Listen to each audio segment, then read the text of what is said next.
20% দিয়ে আমরা 42% গ্যাপ আছে, বাজেটে 20% ডিক্লেয়ার হয়েছে এবং ওটা অক্টোবর মাস যেহেতু পুজোর মাস আপনারা অ্যাডভান্স বেতন পাবেন, তার সঙ্গে আমরা মার্চ করে দিয়ে দেবো 20% দিয়ে, বেড়ে যাবে অক্টোবর থেকে। এসেই গেল নকিং দ্য ডোর।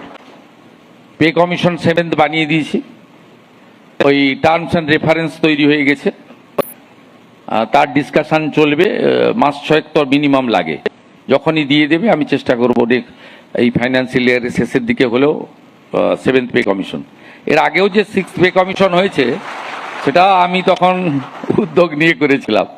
2015-তে আমাদের অভিরূপ সরকারের কমিটি তৈরি হয়েছিল, আমি 16-তে মন্ত্রী হয়েছিলাম। তাই কমিটি অনেক দিন সময় লাগিয়েছে। আমি 19-এর শেষের দিকে দিদেন সিএমকে বলেছিলাম আপনি এতদিন পে কমিশন, হার্ডলি 1 বছর লাগে, 6 মাসও করা যায়, 1 বছর লাগে। আমাকে তখন উনি বলেছিলেন যে অর্থমন্ত্রী বলছেন যে কমিশনের রিপোর্ট রেডি নেই। আমি ভুল কথা বলছি, আপনি কমিশনের চেয়ারম্যানকে জিজ্ঞেস করুন। তো উনি জিজ্ঞেস করেছিলেন আমার সামনে ডেকে, কমিশনের বলেছিলেন যে অর্থমন্ত্রী বলেছেন যে রিপোর্টটা জমা দিতে না, টাকা নেই। তা আমি বললাম যে এটা আপনি দিয়ে দেন। তা সেই মতো 2020 জানুয়ারিতে 6th পে কমিশন আপনারা পেয়েছিলেন, কিন্তু তাতে ডিএ আপনার তুলে দেওয়া হয়েছিল।